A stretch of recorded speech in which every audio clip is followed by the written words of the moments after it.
Isip, pabasa eh. Yung dalawa namin yung dalawang membro namin sa church na RN na ngayon, RN na sila, registered nurse. Patanong is this, how good is that goodness? Our mind is far from meaning ng goodness. Our mind is far from the reality of the goodness of God. Diba? Kulang yung ating kaisipan para sabihin, napakabuti ng Diyos. Kulang kasi yung ating isipan ay limitado lamang doon sa kaya nating abutin. Kaya nga sabi ko sa inyo kanina eh, mabigyan ka ng bonus, ay napakabuti ng Diyos. That's all. That's all we can explain. Tama, diba? Kaya nga, how good is that goodness? Paano ba eh? This is the question that I'm trying to convey to you.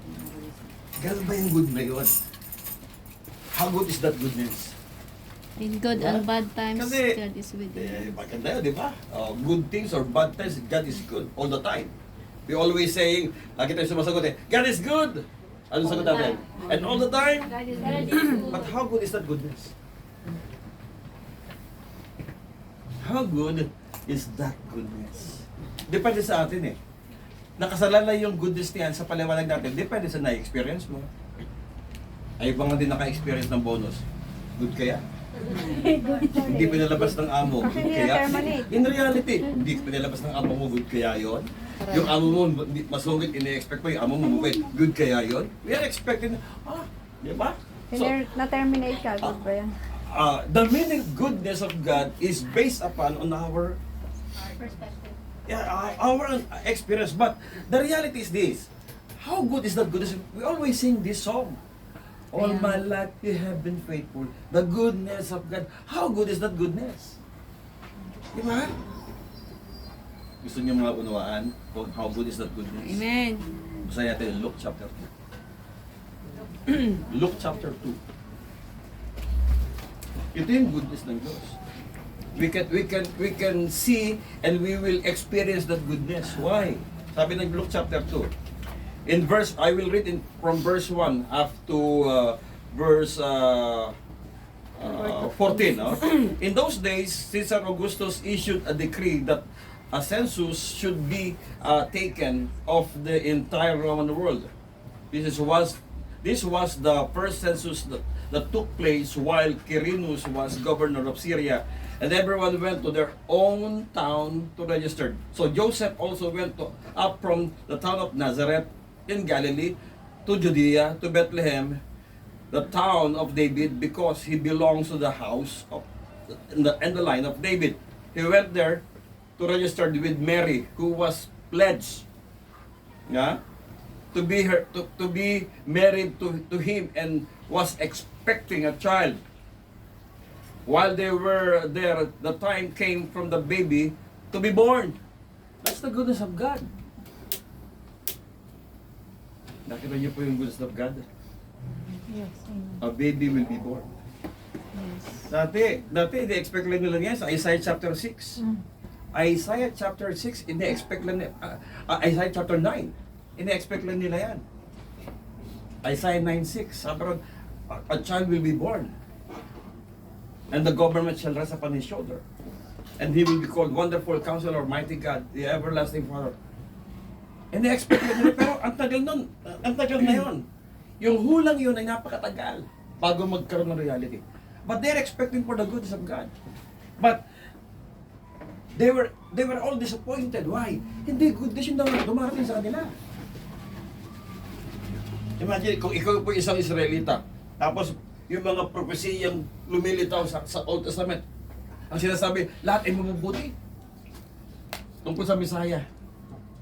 Pero yun, ay nila na-experience, hindi gano'n. Kagaya natin. Sasabi ng mga nagpapatuto, God is good. Iniisip mo, hindi ko naranasan. Diba? Kaya nga yung salitang God is good sa atin, iba't iba yung meaning. Pero yung Biblia magsasabi sa atin ng, ito yung meaning ng God is good. Ang tagal nila ni-expect noon. For how many thousands of years? Na yung pangako, may darating, may panganak na bata. Ang pangalan niya ay Counselor, Mighty God, the Everlasting Father, the Prince of Peace. Pero ano ang Israel? Tad-tad lang gera. Hanggang ngayon may gera pa nga eh. So kaya tanong ko, yung aking opening salvo sa inyo, how good is that goodness? Diba? Nakasalalay yun sa na-experience natin. Pero limitado pa rin yung ating na-experience eh.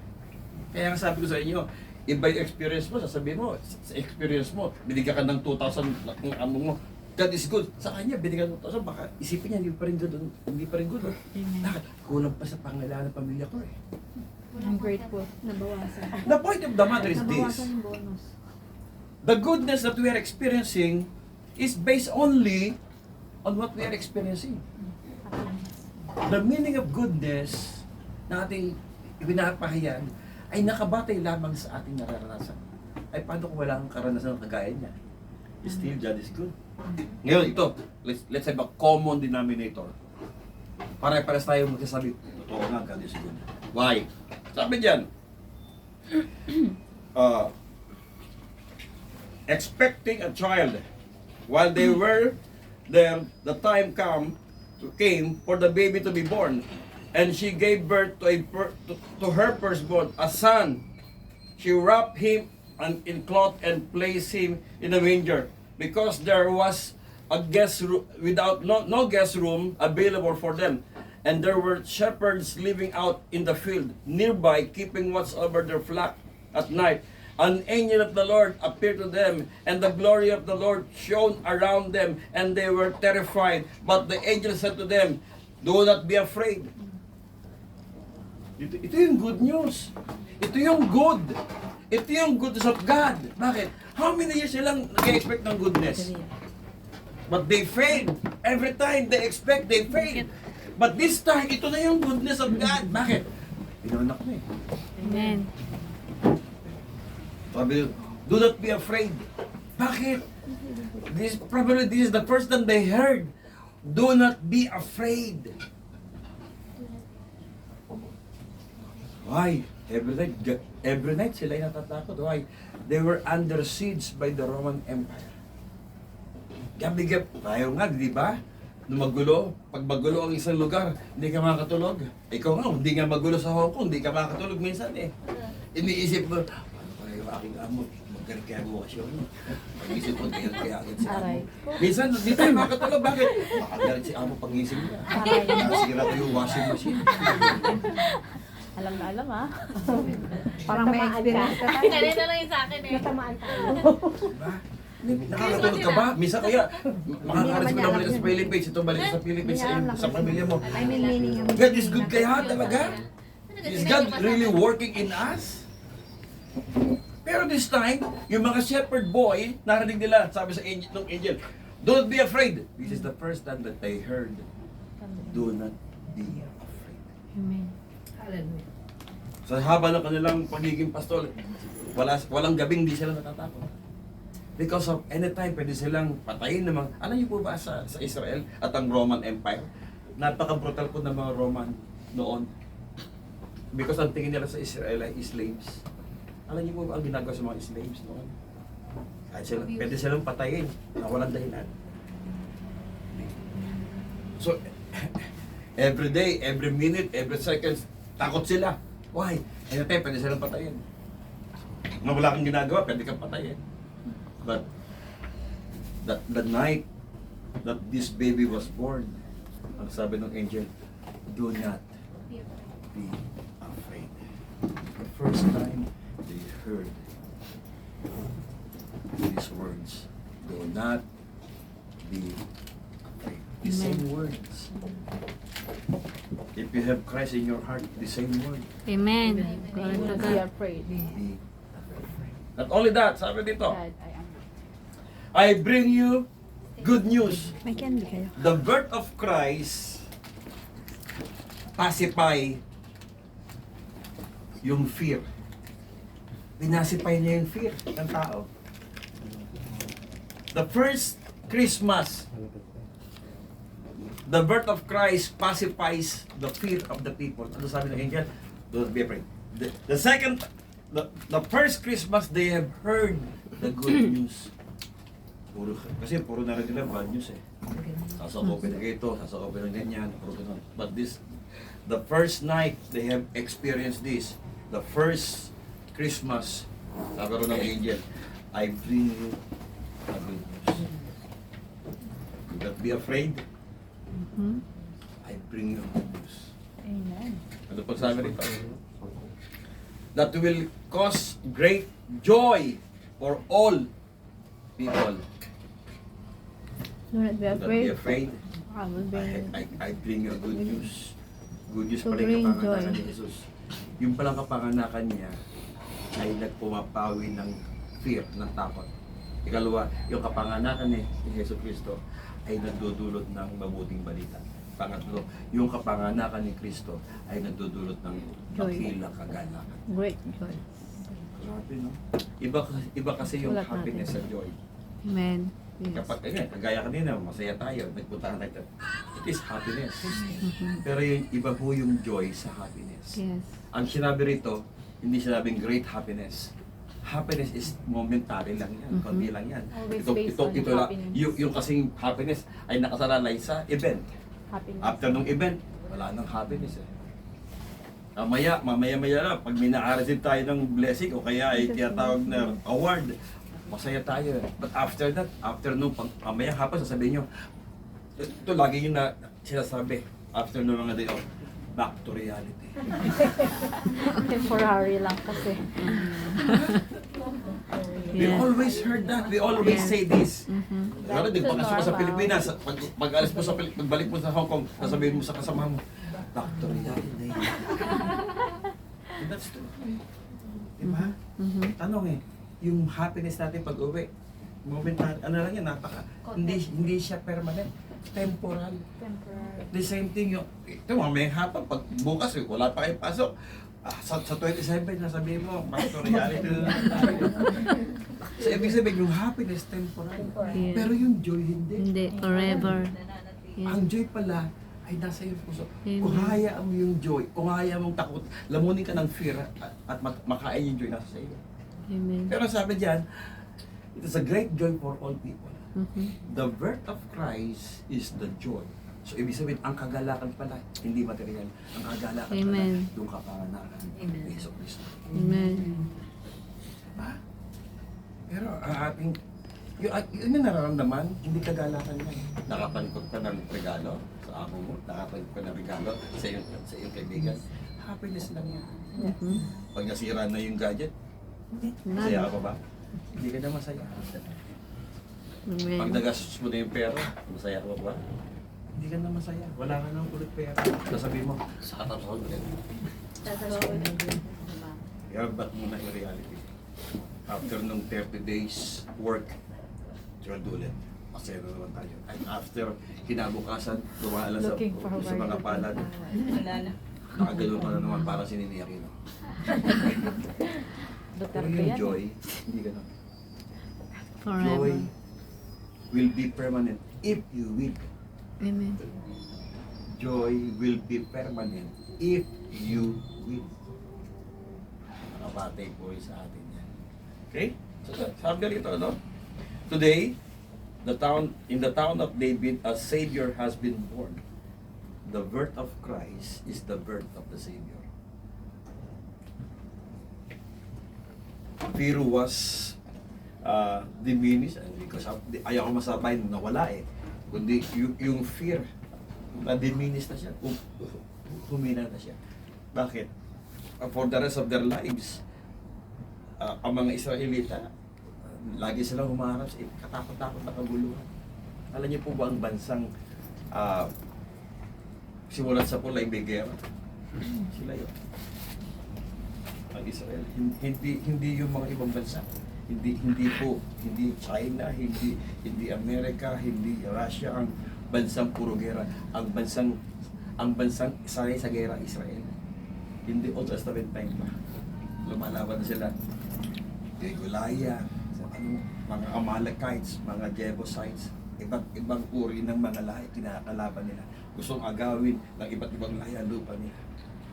So, ibig sabihin, sanay na sila sa gera. Bakit natatakot pa rin sila? See? Kaya sabi ng angel, do not be afraid. Pero sanay sila sa gera. Parang ito yung sinasabi nila. Yung fisherman nalunod. Paano? Nakapagtataka. Bakit nalunod yung mangingisda? Ay, sanay sa lango yan. Ay, bakit nalunod? The same thing. Kung sila sanay sa gera, bakit sila takot pa rin? Diba? Can you imagine? Kung sila sanay sa gera, bakit takot pa rin sila? That is why the birth of Christ give them peace. Peace that passeth all understanding. Ito yung kapayapaan na nilalangkapan niya lahat ng ating kaunawaan sa buhay. Passeth all understanding. So, apat na po, una, sabi ron, do not be afraid. Pangalawa, sabi ron, good news ito. Pangatlo, ito ay great joy. Pang-apat, the Savior has been born. Ano sabi pa dyan? The Messiah, the Lord. This will be a sign. You will find a baby wrapped in cloth and lying in a manger. Hey. Good morning. So, mga kapatid, ito lang po ang simpleng meaning ng unang Christmas. Sabi yan, do not be afraid. So, dapat ay hindi tayo matakot sa ating sa nangyayari. If you have Christ in your heart, huwag kang matatakot. Ikalawa, ito ay good news. What is the good news? That the Savior has been born. Pangatlo, ito ay great joy sa atin. Pang-apat, meron ng Savior. Meron ng tagapagligtas. Huwag kang matatakot may tagapagligtas. At yung pang-apat, the simplicity of Christmas. The first Christmas, the simplicity. Bakit? He Born was in a found manger. by the shepherd in the manger. Alam niyo po, ito yung pinakamatinding this is the first time I heard. Iba, minsan nakakarinig tayo na yung bata natin saan? Sa basurahan. Kasi Sa CR. At least may tubig pa. Nakabalot pa sila. No? Pero si Jesus Christ, saan siya natagpuan? Ng mga, ano ba yung sabsaban? Sabsaban ng mga hayop. Ano yung sabsaban? kainan ng Ay, di puro laway ng hayop. Yes. laway, pupo. Mm-hmm. Yung pakailan nila, hindi naman siya kubo eh. Yes. Yun yung pakailan. Kaya nga sabsaban, sinasabsab. Doon kumakain yung mga hayop. So iba't ibang laway rin. Laway ng tupa, laway ng kambing, laway ng kamel, laway ng baka. Iba't ibang laway yun. Lalaki pa naman ng Doon mga inihiga si Jesus. The simplicity of the first Christmas. Mga kapatid, huwag nating alisin sa ating kaisipan yung sineselebrate ng Pasko. Amen. Because Many people already abandon the real meaning of Christmas. They were abandoned the real meaning of Christmas. Sa kanila, pag walang hamon, hindi Christmas. Pag walang queso de bola, hindi Christmas. Totoo po pala yung 500 kasya na. Hindi totoo yun. Sa simple. Simple means, kasi hindi naman yung handa yung nagpapa-Christmas ng Christmas eh. Peace. Diba? Peace of Hindi yung, mind. hindi yung handa, hindi yung bagong damit. Tayo, kahit tayo may edad na, nagwiwis pa rin tayo ng bagong damit eh. Diba? Hindi mo masama yun. Hindi masamang magkaroon ng gano'n. Hindi masamang makakain ng gano'n. Pero wag yun ang maging sentro natin, ha? Wag po yun ang maging sentro natin. Ang sentro ng Pasko ay si Jesus Cristo. Amen. Ang sentro ng Pasko ay, ito ay simplicity. Amen. Kasimplihan lamang. Ang diwa ng Pasko ay kapayapaan. Ang diwa ng Pasko Yes. ay pag-ibig. Ang diwa ng Pasko ay dapat walang takot. Hallelujah. Diba? Yun po yung diwa ng Pasko. Ang diwa ng Pasko, meron ng tagapagligtas. Ano ba yung salitang tagapagligtas? Yan. At anong ibig sabihin ng tagapagligtas? Tagapagligtas ba siya sa ating kaluluwa? Siya ba hindi tagapagligtas kapag tayo nangangailangan? Tagapagligtas siya kahit tayo nangangailangan. Ililigtas ka niya sa iyong pangangailangan. Siya ba'y tagapagligtas lamang kapag meron tayong kapag may panganib? Hindi. Pag sabing tagapagligtas, ano man ang sitwasyon ng buhay mo, kaya niyang bigyan ng katugunan. Amen. Kasi yung ating, kasi para laging negative eh. Kasi namin tagapagligtas, pag lamang may kapahamakan, dumarating ang Diyos. Para bang ano, para si Darren at saka si Superman, no? Si Darna, kapag may napapahalak, marami si Darna. Marating. Parang ganun ba ang ating thinking? Ano, ganun ba ating tingin sa Diyos? Na pag may pahamak, darating siya, isasip ka, bisisigaw na, Darna! Captain Barbell! Lalabas yung mga superhero, ililigtas yung mga tao na nasa panganib. Ganun ba yung ating concept ng Savior? Kasi minsan naging ganun na pong concept natin eh.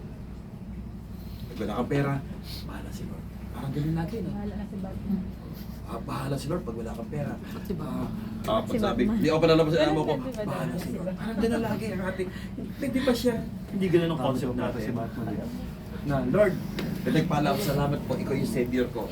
Lord, malakas ang buhat, malakas ang pakataw, salamat po, ikaw ang Savior ko. Lord, pinagpapala kami, salamat. Hindi, pag marinig mo lamang na salamat sa Diyos, kapag sinagip sa utang, iniligtas sa sakit, Aray pinagalit sa ko. sakit. Hindi Kasi nagiging ganun ang concept natin. Nawala na yung concept ng yung pagiging loving niya. Yung pagiging understanding ng Diyos. Hindi natin naisip yun. Naisip natin, siya yung Savior. Ang ating concept ng Savior, living lang eh. Kapag may pangailangan ng tao. Kaya ang mga tao lumalapit na sa Diyos kapag may Oo nga, alam niyo po, ako nag-iingat. nalungkot po kami mag-asawa. Kami pamilya, nalungkot kami. Kayo ng maga, nagising ako na mas maaga. Alas 4:30. So, nagpunta po ako ng comfort room. Habang may pwede na po ako sa aking cellphone, nag-appear po yung isang naming kaibigan. Yung kapatid niya, sabi niya, Kuya, salamat sa buhay mo. Ngayon na kay Lord ka na. Namatay ngayong Pasko. Yun po naging, dati ko siyang head pastor sa Laguna. I don't know kung kilala niyo siya. Jimmy Evangelista. Sa ibang church na. Ibang church po siya. Siya po ay may dialysis na for how many years na ba? 2 years na. I think so. Twice a week siya dialysis. So, kausap ko pa yung kanya, yung kapatid niya, member po namin sa church, so kanyang kapatid sa akin niya, pastor, may kapatid ko, muntik na yung kuya ko, bakit? Hindi na, ayaw lang tanggapin nung yung machine, yung kanyang, yung pistola. Sasabihin na butas. tanggapin. Binalik dito, hindi siya makakilos dito, bakit may tubo pala yun, sasaksak dito. Tapos sabi niya, babalik dito, bumili yung katawan mo. Nung pagbasa ko, kaya sabi sa akin, ba't parang hindi kayo masaya? Parang kayo ay ano ngayon? Sabi ko, may nangyari kasi sa akin kaibigan. Kaibigan namin na naging head pastor namin siya. Ganyan din po kasi yung ate ko. Oo. Hindi lang po. Ang dami lang Oo, yan. hindi na kaya. Ito yung kanyang kamay, pasapasa na eh. Kaya mga kapatid, salamat. Bakit? Hindi dahil hindi pa kailangan tayo kaya tagatawag sa Diyos. Yes. Hindi dahil hindi pa kailangan tayo. Salamat sa kapatid. Savior ka. May pangailangan na wala. Savior ka. Salamat, Panginoon. May kahit ginagawa ko balik. Nandiyan ka. Amen. Yun po yung goodness. Yes. Kaya ang tanong ko sa inyo kanina, how good is that goodness? Salamat ka. How good? Tanongin niyo sarili niyo, Lord, gano'n ka kabuti sa akin? Gano'n ba yung kabutihan mo sa akin? God. Hindi natin kaya kasi. Yes. Cannot fathom. Yes, we cannot grasp, we cannot fathom the goodness of God. Kaya ating inahawit kanina, all my life you have been faithful. All my life you have been so good. With every breath I am able, I will sing of the Goodness. kumakanta tayo kasi may nangyari maganda. Eh paano kung walang maganda? Pa rin? Dapat walang naroon pa rin. Thank you! Yes. Walang Walang rain. pa rin. Dapat thank you. Amen. Meron mawala. Thank you, Lord. Okay. Lagi naman siya good. Si character kasi niya yun eh. Isang Yes, araw po may kausap ako. character No? yun. Sabi nung isang pastor, naniniwala ka ba na kahit hindi ka humingi ng tawad, tatawaran ng Diyos? Depende. Depende. Pero sabi ko sa kanya, pero naniniwala ka. Kasi ang sabi niya sa akin, yan daw apat na magkakaibigan na dinala yung yung pilay. Humingi ba ng sabi? Tanong niya sa akin, humingi ba ng tawad? Meron ka ba nabasa humingi ng tawad yung apat o kaya yung pilay? Sabi niya, wala ka mababasa. Pero sabi ng Lord, ano mas mabuting gawin? Tumayo ka o patawarin ka. Kasi nagtanong sila eh, pinatatawad tayo yung kasalanan. Sabi ng mga tao na nakikinig, Diyos lang nagpapatawad, ba't nagpatawad ka? Ito tanong niya sa akin. Gusto naniniwala ko ba? Na kahit di humingi ng tawad, patatawarin ng Diyos. Sabi ko sa kanya, depende nga. Pero sa tanong na ito, sa sitwasyon na ito, oo, naniniwala ako. Bakit? Character kasi. Amen. Kapag patawad. Kaya mga kapatid, itong unang Pasko, yung unang gabi. Kahit ito kung anong oras to eh, wala mang sinabi ang Biblia eh. Ang sabi lang gabi, pinanganak eh. Kasi meron tala. Di ba? We don't know. We are not able to give you the exact time yung kapanganakan ni Jesus. We don't know the exact. Ito ba'y alas 12? Ito ba'y midnight? Ito ba'y mga alas 12? Alas 12 I don't know. I cannot give you the exact time. But I can give you the exact reason why he was born. Amen. Eh mga kapatid, tapos na po ako na hindi po nakakapag kasi meron tayong celebration ngayon. We are celebrating. Pag-ilan na kaya? 2,000 years of celebration of Christmas. Kasi ko hindi. 2,000 years na, may get. 2025. 2,025 years na tayo siya celebrate. Sige lang po. No? Sa 2025 celebration of Christmas, the same message pa rin. Hindi nagbago yung message. Nagbago na yung ulam. Dati ang handaan lamang sa mga party pa. Pansit. Diba? Ngayon, spaghetti. Yung iba na ngayon, carbonara. Diba? Kare-kare. Kare-kare. Ano yun, nagkaroon ng na-evolve eh.